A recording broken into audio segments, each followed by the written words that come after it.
नमस्कार, जय हिंद दोस्तों, स्वागत है आपका आपके अपने यूट्यूब चैनल पर। आज के इस वीडियो में जो हम टॉपिक करने वाले हैं वो है इंडियन पॉलिटी कॉन्स्टिट्यूशन यानी कि भारत का संविधान। इससे जुड़े हुए जो प्रश्न टॉपिक हैं वो है मूल अधिकार, राज्य के नीति निर्देशक तत्व और सुप्रीम कोर्ट। इन टॉपिक्स पर आधारित कुछ आप एमसीक्यू वन लाइनर देखेंगे जो आपकी परीक्षा में आने वाले प्रश्न होंगे। तो वीडियो को लाइक कर लीजिएगा, चैनल पर नए हैं चैनल को सब्सक्राइब कर लीजिएगा और बहुत ही कम समय में मैं आपको ये तीनों टॉपिक पूरे कंप्लीट करवाने वाला हूं, तो वीडियो को अंत तक जरूर देखिएगा। तो चलिए शुरू करते हैं आज का ये बेहतरीन टॉपिक।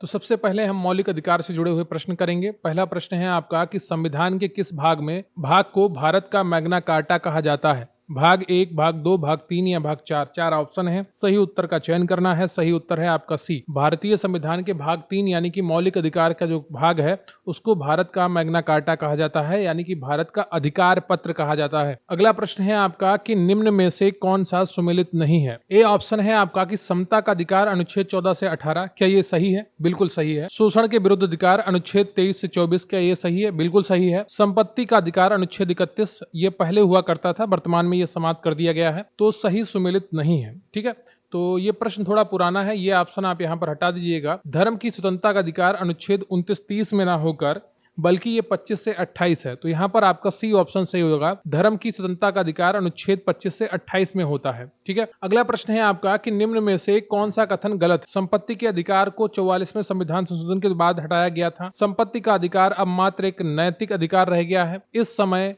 केवल 6 मूल अधिकार हैं। भारत में मूल अधिकारों को अमेरिका के संविधान से लिया गया है। इनमें से कौन सा ऑप्शन आपका सही नहीं है, यह आपसे पूछा गया है, गलत है। तो इसका जो सही उत्तर है आपका संपत्ति का अधिकार अब मात्र एक नैतिक अधिकार रह गया है, ये सही नहीं है। बी ऑप्शन आपका सही होगा, क्योंकि संपत्ति का अधिकार नैतिक अधिकार ना होकर कानूनी अधिकार है, अनुच्छेद 300 ए। ठीक है, अगला प्रश्न है आपका कि निम्न में से कौन सा अधिकार संविधान के अनुच्छेद 19 में नहीं है? वाक्य एवं अभिव्यक्ति की स्वतंत्रता, संघ बनाने का अधिकार, कोई भी वृत्ति, व्यापार या कारोबार करने का अधिकार या उपाधियों का अंत? बताइएगा निम्न में से कौन सा अधिकार संविधान के अनुच्छेद 19 में नहीं है?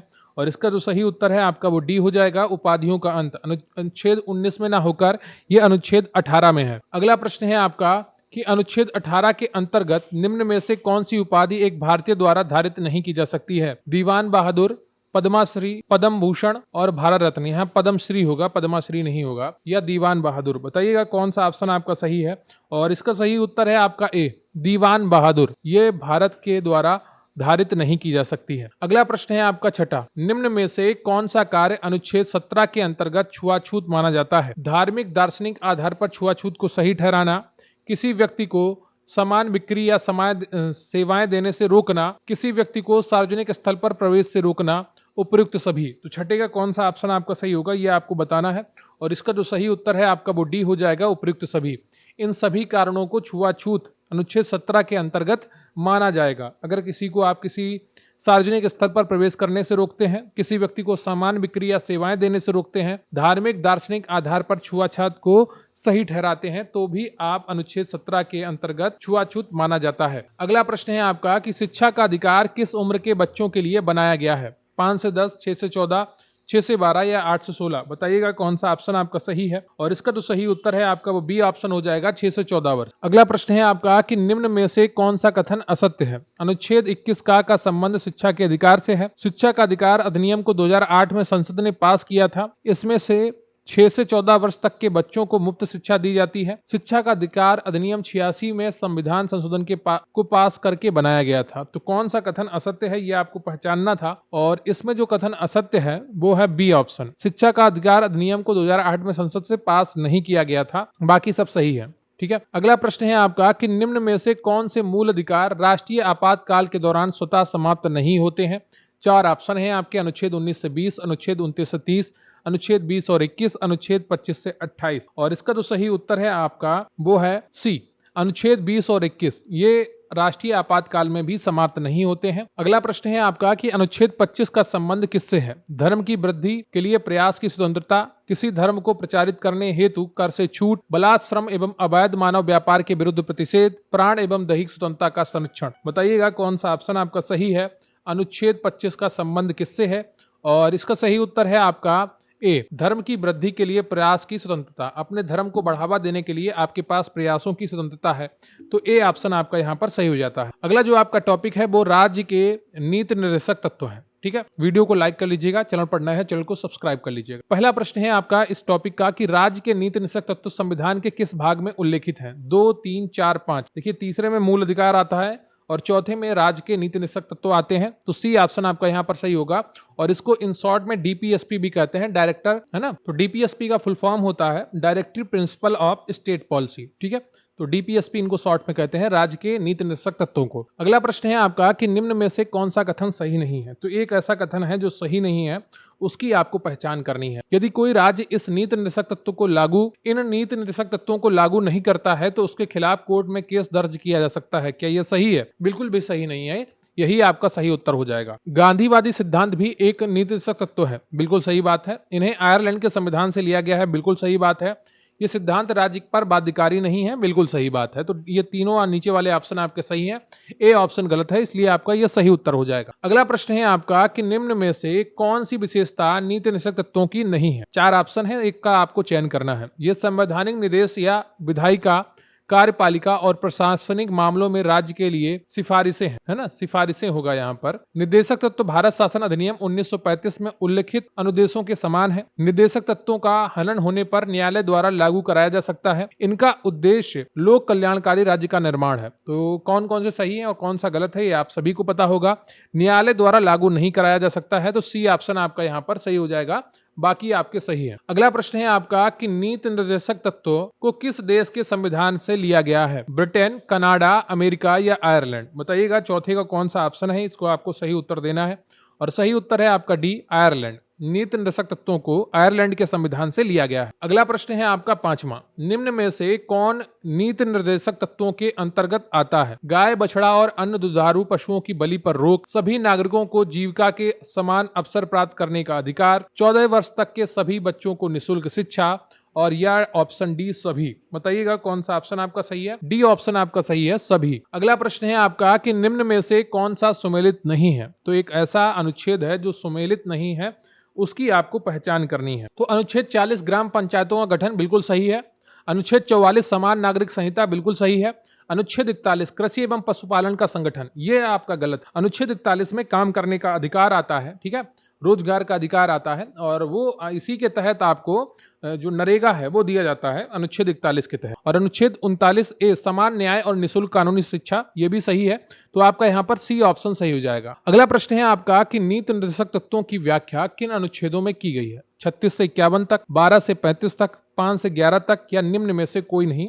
ये आपको बताना है। 5 से 11 तक में आपका नागरिकता है, 12 से 35 तक में आपका मूल अधिकार है, और 36 से 51 तक में आपका नीति निर्देशक तत्वों की व्याख्या है। ठीक है, तो ए ऑप्शन आपका यहाँ पर सही हो जाता है। अगला प्रश्न है आपका कि निम्न में से कौन सा कथन नीति निर्देशक तत्वों के बारे में सही है? इन्हें नैतिक एवं राजनैतिक मान्यता प्राप्त नहीं है, इनकी प्रकृति समाजवादी है, ये स्वतः लागू हो जाते हैं, इन्हें कानूनी रूप से न्यायालय द्वारा लागू कराया जा सकता है। तो एक कौन सा सही है, यह आपसे पूछा गया है।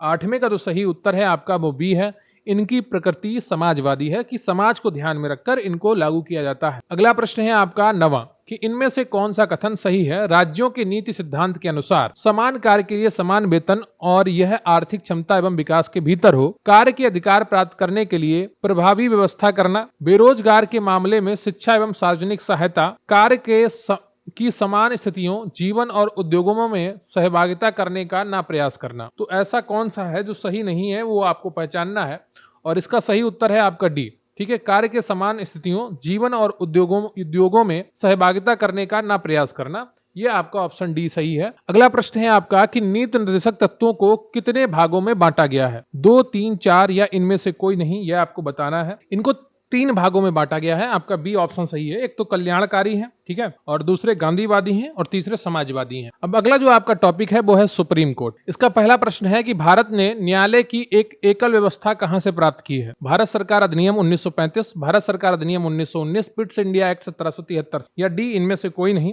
और सही उत्तर है आपका ए ऑप्शन, भारत सरकार अधिनियम 1935। अगला प्रश्न है आपका दूसरा कि निम्न में से कौन सा कथन भारत के सुप्रीम कोर्ट के बारे में सच नहीं है। भारतीय संविधान के भाग 5 में अनुच्छेद 124 से 147 तक सुप्रीम कोर्ट के गठन और शक्तियों के बारे में बताया गया है। क्या ये पॉइंट सही है? बिल्कुल सही है। सुप्रीम कोर्ट का उद्घाटन 28 जनवरी 1950 में किया गया था। क्या ये बिल्कुल सही है? बिल्कुल सही है। इस समय सुप्रीम कोर्ट में 35 न्यायाधीश हैं। यह सही नहीं है। इस समय सुप्रीम कोर्ट में 35 न्यायाधीश नहीं है, तो आपका यही ऑप्शन सही हो जाएगा। सुप्रीम कोर्ट के न्यायाधीशों की नियुक्ति राष्ट्रपति करता है।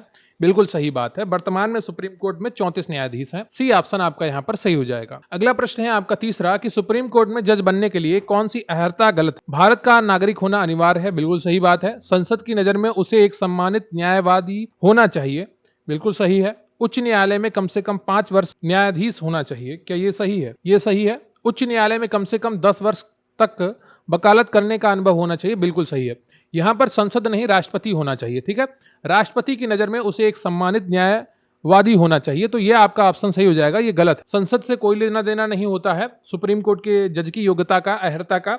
वो सिर्फ राष्ट्रपति की नजर में होना चाहिए। ठीक है, तो राष्ट्रपति की नजर में उसे एक सम्मानित न्यायवादी होना चाहिए, तो बी ऑप्शन आपका यहां पर सही हो जाएगा। अगला प्रश्न है आपका कि न्यायाधीशों के कार्यकाल से संबंधित कौन सा कथन सही नहीं है? सुप्रीम कोर्ट का न्यायाधीश 65 वर्ष की उम्र तक अपने पद पर बना रह सकता है। सुप्रीम कोर्ट का न्यायाधीश मुख्य न्यायाधीशों को अपना त्यागपत्र देता है। संसद की सिफारिश पर राष्ट्रपति द्वारा उसे हटाया जा सकता है। सुप्रीम कोर्ट के न्यायाधीश को सिद्ध कदाचार की हालत में ही हटाया जा सकता है। बताइएगा कौन सा ऑप्शन आपका सही है, और इसका सही उत्तर है आपका बी ऑप्शन। सुप्रीम कोर्ट का न्यायाधीश मुख्य न्यायाधीश को अपना त्यागपत्र नहीं देता है, यह राष्ट्रपति को अपना त्यागपत्र देता है। ठीक है, तो यहां पर आपके शेष अन्य सही है, केवल बी ऑप्शन आपका यहां पर सही नहीं है। अगला प्रश्न है आपका कि सुप्रीम कोर्ट के न्यायाधीश को पद से कौन हटा सकता है? सुप्रीम कोर्ट के मुख्य न्यायाधीश, केवल राष्ट्रपति, केवल संसद और राष्ट्रपति दोनों। बताइएगा पांचवे का कौन सा ऑप्शन आपका सही है? तो सही उत्तर है आपका डी, संसद और राष्ट्रपति दोनों मिलकर। ठीक है,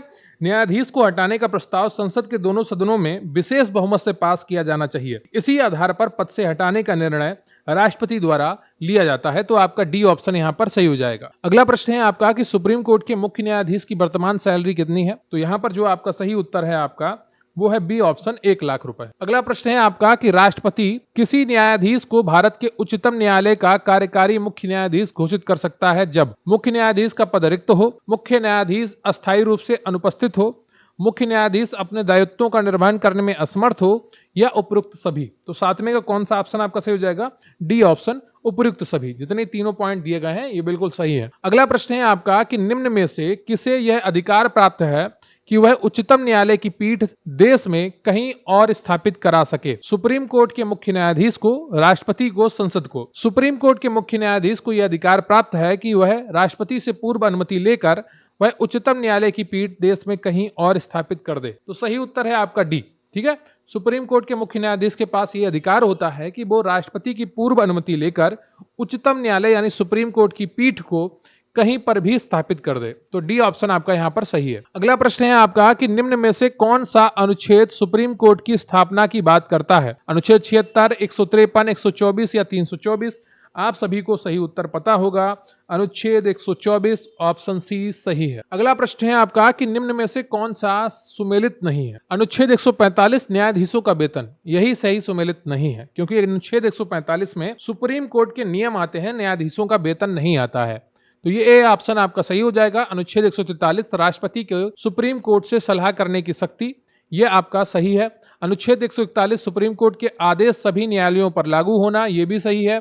अनुच्छेद 139 सुप्रीम कोर्ट की रिट जारी करने की शक्ति, तो ये आपका ऑप्शन डी भी सही है, लेकिन जो ये रिट की व्याख्या है वो आपको अनुच्छेद 32 में मिलती है। ठीक है, तो ये 10वां क्वेश्चन का आपका ए ऑप्शन यहाँ पर सही हो जाएगा। तो आपका मूल अधिकार, राजनीति निषेधक तत्व और सुप्रीम कोर्ट पर आधारित जो महत्वपूर्ण एमसीक्यू थे वो आपने अभी देखे, और उम्मीद करता हूं आपको ये वीडियो पसंद आया होगा। वीडियो को लाइक कर लीजिएगा, चैनल पर नया है चैनल को सब्सक्राइब कर लीजिएगा, और कमेंट करके बताइएगा कि आपको ये वीडियो कैसा लगा।